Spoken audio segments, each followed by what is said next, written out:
ہوا اس کے متعلق کچھ کہنا چاہیں گے کہ لوگوں کو یہ بھی تقریباً اسی بات سے لنک اپ ہم کر سکتے ہیں. اصل میں الماتا میں ایک کانفرنس ہوئی تھی 1978 میں, جو کہ ورلڈ ہیلتھ آرگنائزیشن کے انڈر ہی یہ کانفرنس جو ہے منعقد کی گئی تھی, اور وہاں پہ اصل میں یہ ہوا تھا کہ بیسکلی وہ کانفرنس پرائمری ہیلتھ کیئر کے اوپر جو ہے کی جا رہی تھی. تو اس میں یہ بتایا گیا کہ کسی بھی جگہ یا کسی بھی ملک کے پرائمری ہیلتھ کیئر سسٹم کو مینٹین کرنے کے لیے جو اس کا ایک بہت انٹیگرل پارٹ یا جو اس کا بہت بنیادی حصہ ہے وہ اسینشیل میڈیسن کی بر وقت سپلائی ہے. تو انہوں نے پرائمری ہیلتھ کیئر سسٹم کو کو ریلیٹ کر دیا ود آپ کہہ سکتے ہیں اسینشیل میڈیسن. تو یہی وجہ ہے کہ اب جب بھی ہم بات کرتے ہیں, چاہے وہ ہم 30 ایئر بیک ہسٹری میں جائیں, چاہے ہم آج کل کے پرائمری ہیلتھ کیئر سسٹم کی بات کریں, ہم یہ کہتے ہیں کہ جہاں کہیں پہ بھی آپ 3 سسٹم ہیں, پرائمری, سیکنڈری, ٹرشری, جو کہ ہم ابھی بعد میں سوال کریں گے آپ سے. لیکن میں ایکچولی جاننا یہ چاہوں گا اور لوگ بھی جاننا چاہیں گے کہ بیسیکلی اس کا جو دواؤں کا انتخاب ہے وہ کون سے پیرامیٹرز ہیں جن پہ کیا جاتا ہے؟ اصل میں اس میں بہت ساری چیزوں کو مد نظر رکھا جاتا ہے. جیسے کہ ہم یہ کہہ سکتے ہیں, پہلی بات تو دوائیوں کا سیف ہونا اور افیکٹو ہونا, کہ وہ ان کی افادیت بھی ہو اور وہ محفوظ ادویات بھی ہوں. دوسری چیز اس کے اندر آتی ہے کسی بھی ملک میں کسی بھی بیماری کی پریولنس, کہ کون سی بیماری کس موقع پر بہت زیادہ ہو رہی ہوتی ہے.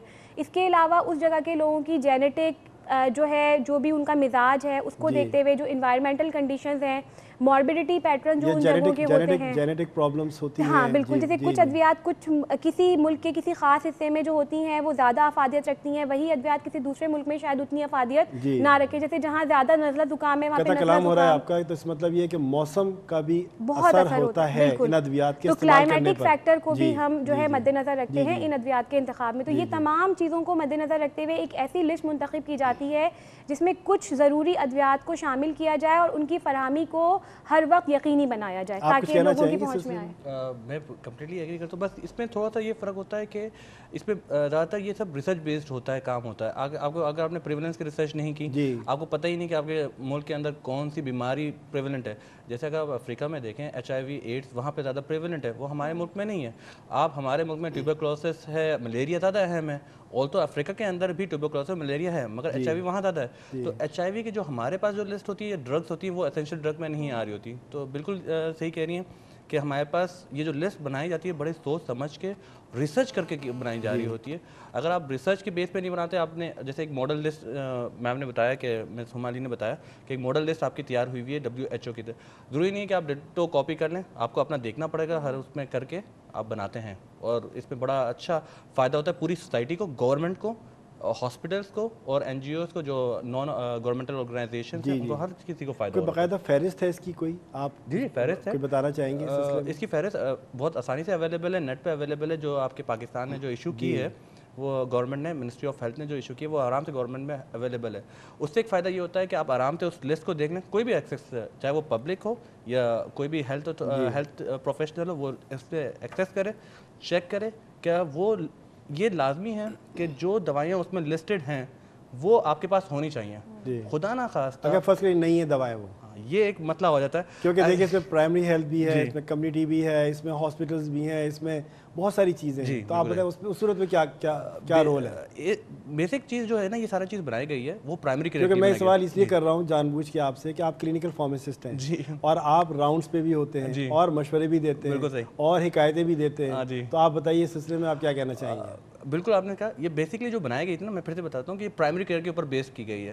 اگر آپ کے پاس پرائمری کیئر آپ کے عام لوگوں کے لیے بنائی جا رہی ہوتی ہے, اگر کوئی دوا بالخصوص جیسے ڈیجاکسن ہے, ڈیجاکسن ایرتھمیا میں استعمال میں آ رہی ہوتی ہے, کسی CHF کے پیشنٹ میں استعمال میں آ رہی ہوتی ہے, تو اگر وہ بالفرض نہ موجود ہو تو آپ اس کو الٹرنیٹ بھی نہیں کر سکتے, دوسری ایک کمپنی سے دوسری کمپنی میں بھی کنورٹ نہیں کر سکتے. کیوں؟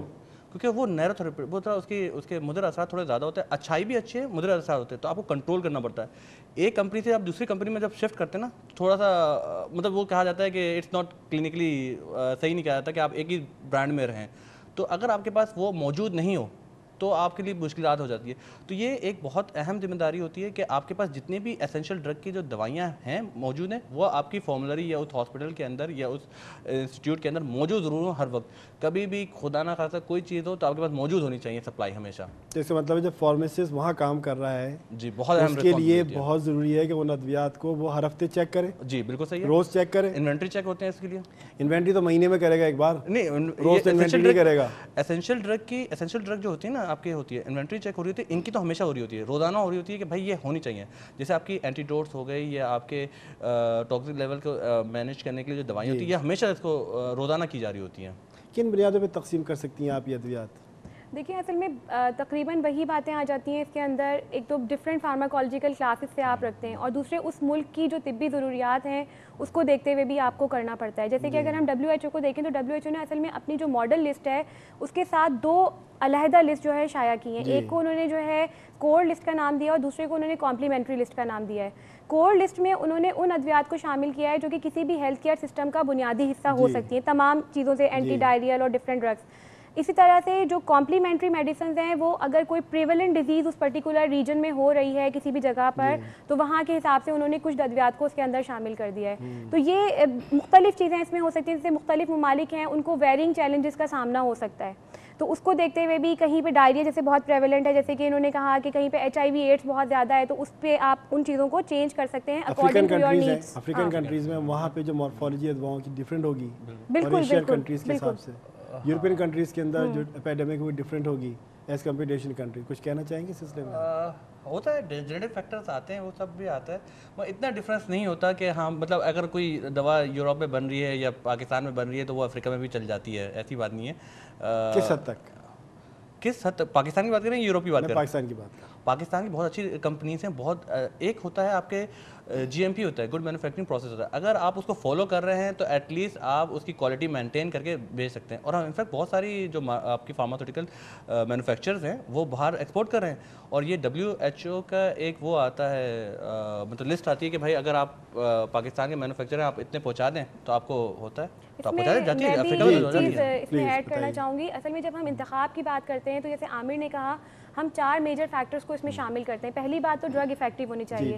جس بھی بیماری کے لیے آپ اس کو منتخب کر رہے ہیں وہ اس بیماری کو پوری طرح سے صحیح کرنے کی صلاحیت رکھے. دوسری بات یہ ہے کہ افیکٹو ہونے کے ساتھ ساتھ وہ سیف ہونی چاہیے. ایسا تو ہے ٹھیک ہے وہ افیکٹو ہے اس نے اپنا وہ بیماری، لیکن ساتھ میں اس نے کوئی 3 الگ بیماریاں بھی پیدا کر دیں تو ایسا نہ ہو. تو منیمم سائیڈ افیکٹس ہونے چاہیے اور پراپرلی آپ یہ کہیں کہ ڈرگ سیف فار یوز ہو. تیسری بات جو اس میں آتی ہے کوالٹی ڈرگ کی. اچھا کوالٹی کا یہ ہوتا ہے جو ابھی انہوں نے GMP کی بات کی، ڈرگ کی کوالٹی کو ہم جو ہے یہ کہتے ہیں کہ صحیح طریقے سے آپ یہ بتا سکتے ہیں اگر آپ نے اس کو GMP کے قوانین کے تحت بنایا ہے تو یہ چیز آ گئی. اور چوتھی چیز جو آپ کی آتی ہے کاسٹ افیکٹونیس. ہم تھوڑا سا ایک بریک لیتے ہیں پھر آپ کی طرف آتے ہیں. جی ناظرین، آپ نے سنا کہ ضروری ادویات کیا ہیں، کیوں ہیں، کس طرح استعمال کی جاتی ہیں، لیکن ایک اور مسئلہ ہے کورٹیزونس. ہمارے معاشرے میں بہت اس کا استعمال ہے. پینٹس کی طرح لوگ کھا رہے ہوتے ہیں، پرسکرائب کر رہے ہوتے ہیں ڈاکٹرز، اور کوئی مرض ہو نہیں ہو کیا ہو لیکن کورٹیزونس، چاہے وہ آئی ڈراپس ہوں چاہے وہ آئنٹمنٹس ہوں. ہم یہ سوال کریں گے، ہمارے ساتھ رہیے گا. ایک چھوٹی سی بریک لیتے ہیں. شکریہ.